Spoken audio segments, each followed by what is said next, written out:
Sewer में उतर के मरने वालों के प्रतिनिधि मंडल से बात नहीं होती, ठेला मजदूरों से बात नहीं होती, बेरोजगार युवकों से बात नहीं होती, छोटे मझौले किसानों से बात नहीं होती, और अब तो ट्रेड यूनियन से भी बात होने की रवायत बंद हो गई है। राज्य की कोशिश होनी चाहिए कि इनकम इनइक्वालिटी इस रूप में ना बढ़े।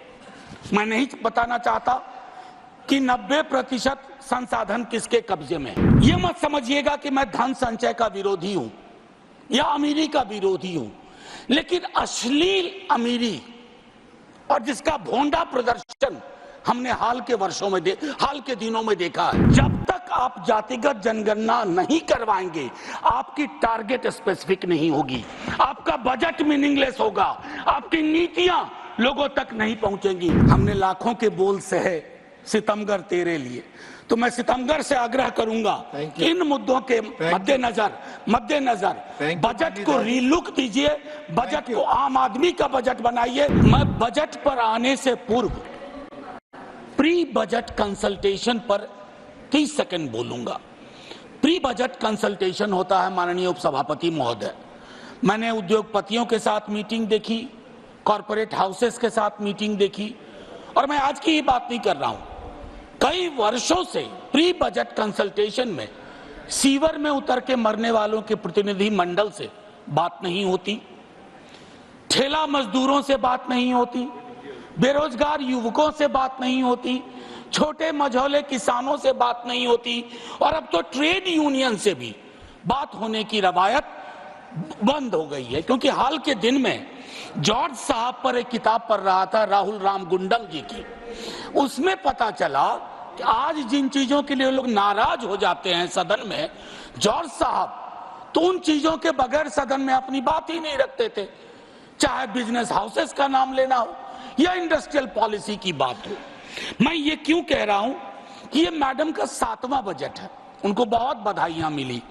सर 7 साल पुराना तो नहीं हूं, 6ठी बार मैं माननीय वित्त मंत्री जी के समक्ष आर्टिकल 39 क्लॉज सी, और मैं चाहता हूं सब लोग पढ़ें कि हमारा बजट हमारे प्रियम्बल में है, डिग्निटी, जस्टिस, इक्वालिटी।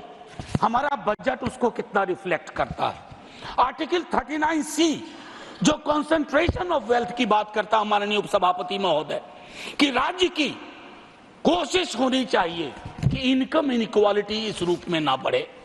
मैं नहीं बताना चाहता कि 90% संसाधन किसके कब्जे में है। माननीय सभापति महोदय, आय की इतनी बड़ी असमानता, परेशानी इस बात से होती है, यह मत समझिएगा कि मैं धन संचय का विरोधी हूं या अमीरी का विरोधी हूं, लेकिन अश्लील अमीरी और जिसका भोंडा प्रदर्शन हमने हाल के दिनों में देखा है। सर दिक्कत उससे है, इसलिए आय की असमानता पर बात होनी चाहिए। माननीय सभापति महोदय, मेरे साथी हमारी पार्टी से बोल चुके हैं, मैं मनरेगा पर 1-2 बात कहना चाहता हूं। अपने स्थापना से लेकर के आज तक पहली बार मनरेगा का उस रूप में जिक्र नहीं हुआ जैसा होता रहा है। 86,000 करोड़ दिए गए। सर अभी मेरे पास पूरे आंकड़े हैं। 86,000 करोड़ जो कि इंतरिम बजट के बराबर हैं। आपका एक्चुअल एक्सपेंडिचर 1,05,000 करोड़ था, 20,000 का गैप है, और ये मैं इसके आधार पर कह रहा हूं, मैं आंकड़े गर नहीं रहा हूं। मैं दूसरी बात कहना चाहता हूं, इससे क्या होगा? मजदूरी के भुगतान में देरी होगी, सप्रेशन ऑफ डिमांड होगा, और क्वालिटी एसेट्स का निर्माण नहीं होगा। माननीय उपसभापति महोदय, भारत की शिक्षा, स्वास्थ्य और बाल विकास की योजनाओं में 50 लाख से ज्यादा स्कीम वर्कर्स हैं, जिसमें 90% से ज्यादा महिलाएं हैं। 5 वर्षों में उनके मानदेय बढ़ोतरी की कोई कोशिश नहीं हुई है।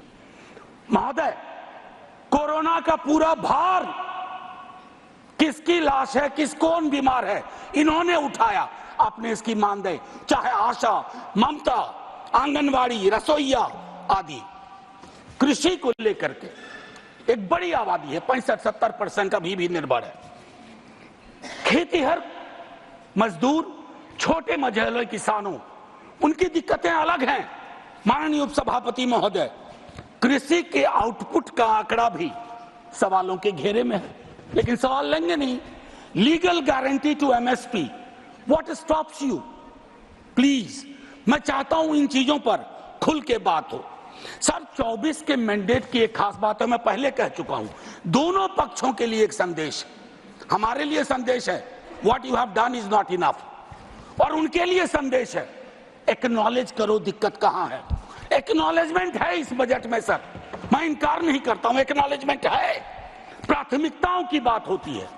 कहा गया 4 जातियां हैं सिर्फ, कृषक, युवा, महिला, अन्नदाता, 4। सर, ये सोशियोलॉजिकल एंथ्रोपोलॉजिकल इंस्ट्रूमेंट का बेजा इस्तेमाल है। इस देश में जाति हकीकत है सर, 100 दफा बोल चुका हूं, और मैं कह रहा हूं कि जब तक आप जातिगत जनगणना नहीं करवाएंगे, आपकी टारगेट स्पेसिफिक नहीं होगी, आपका बजट मीनिंगलेस होगा, आपकी नीतियां लोगों तक नहीं पहुंचेंगी।